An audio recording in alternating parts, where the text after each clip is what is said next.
Today's video is brought to you by 1st Phorm. This is a pro-freedom supplement and nutrition company. They are one of us, folks. And when I think of their products for you, I think of adding value to your life. So there are two products that I need you to go check out. There will be a link in the pinned comment and on the link tree that tells them that I sent you. Go browse their wares, but first is their meat stick. This is a 20 gram protein stick. Think smoked meat. Doesn't need to be refrigerated. Eat it on the go when you're hungry. And the second thing is their energy drinks. It's an energy drink that doesn't have a bunch of crap in it. 1st Phorm has been eliminating dumb ingredients since before it was cool. When you pour it out, for instance, it looks like water. Thanks to 1st Phorm for making today's video possible. And let's get into the video. Hey everyone, welcome back to the channel. Thank you for tuning in. It's great to be here as always. Happy Saturday, everyone, and happy weekend if you do that sort of thing. I wanted to do a quick video today because I just got off of a phone call and I had to hold back some of what we discussed for confidentiality reasons, and I don't want anybody to get in trouble because I obviously want to be able to continue to get the inside track, right? But I want to talk about this whole ATFDA merger thing, because from my perspective, it's a terrible idea, right?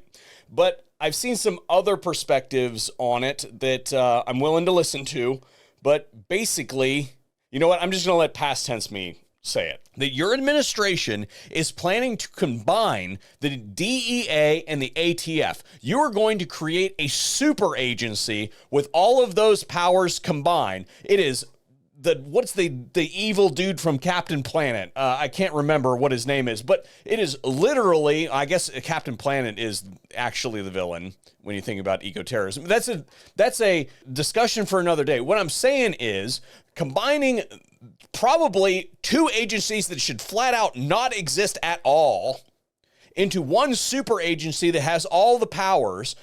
That might be cool for whatever the hell you're planning to do with it right now. But when you leave, the rest of us are going to be left hanging out to dry when the next big government administration comes in here, and they are going to steamroll the American people with the machinery that you created. Don't believe me? We don't have to look very far into the past. Last time you were here, you did the whole bump stock ban thing through executive fiat, something I might add that Obama wasn't even willing to do, but you went outside your constitutional authority and went ahead and did that sort of thing. And then Biden shows up and says, oh, well, you know, Trump did this thing, and they basically copied your homework, copied exactly the same thing that you did and did it 3 more times. The pistol brace rule, the engaged in the business rule, and the frame and receivers rule. And your current administration hasn't done anything about.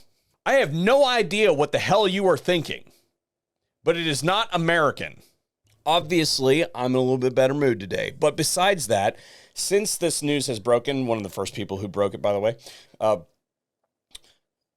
lot of people have written things, a lot of people have weighed in. And one of the things that always gives me pause is whenever the anti-gun groups have something negative to say. And let me tell you that they're losing their shit over this. And that's something that I like to see. And whenever that happens, I like to kind of wade into it and see what is actually being said and to decipher the screeching for your convenience. Basically, what is being said is that they'll have less control because by rolling it into a big agency, it is more distributed and they won't be able to play funny money with the funding streams quite as easily. Don't get me wrong. I think that is still a terrible idea, but I sort of see that would definitely be the truth. But I guess when we put it on the scale, when we assess the risk of like having a super ATF, like I'll put it this way. I feel like this is an idea now that it has been spoken into existence. This is something that they're going to do anyway when they come back, because the next time a rabid anti-American regime shows up, they're going to be like, well, we could use more funding for anti-gun stuff. Let's go ahead and merge this with another agency that will do our bidding, and we're off to the races. So again, this is just a terrible concept. And we saw what terrible concepts like this turn into when they're used by people that don't have American values. So, but this whole thing has sort of been drawn into question. There are multiple denials that this is even occurring, and I want to know what you guys think about this in general, whether or not you think that it should be distributed, or if you think it's a terrible idea like I do. I want to know from you. But also, we've seen some communications that suggest that that merger is on ice. Now, maybe that is the public perception of this, like both sides kind of hate it, but there's more. And I'm going to try to do this without flying too close to the sun. The other day, there was a meeting at the ATF, an internal meeting, and they're going to be undergoing a 25% RIF, a reduction in force. And are they going to get rid of the swamp creatures like Marvin Richardson? Nope, not going to be getting rid of any of the bureaucratic help. Are they going to get rid of the cops? You know, the people who go out there and shoot people like Brian Malinowski and, you know, Ruby Ridge and all that sort of stuff. They going to do that? Nope, they're not going to do that. Why on earth would they do that when we will back the blue? They're going to distribute those losses on the IOIs. So the people who go and do the FFL stuff. So the people who go and do the inspections and the people that come out and basically help issue federal firearms licenses. So this is probably going to do really two things. This is going to make it harder to get a federal firearms license because it's going to take more time. Guaranteed. And then on top of it is probably going to reduce the frequency of inspections. Now, I think they come and inspect far too often as it is. Like they have the right of entry when you have an FFL every calendar year, once per calendar year. And then basically there's other stipulations that allow them to do it whenever they want. But that's far too often, right? So yeah, that should be reduced. The double-edged sword there is it's going to be harder to get a federal firearms license. So some of the good, some of the bad there. I think they should just axe the whole leadership team, and then probably that would fix a whole lot of problems and about all of the cops that work there, because it's supposed to be a tax collection agency, not a law enforcement agency. So basically what they are doing is they are going to wait for people to retire.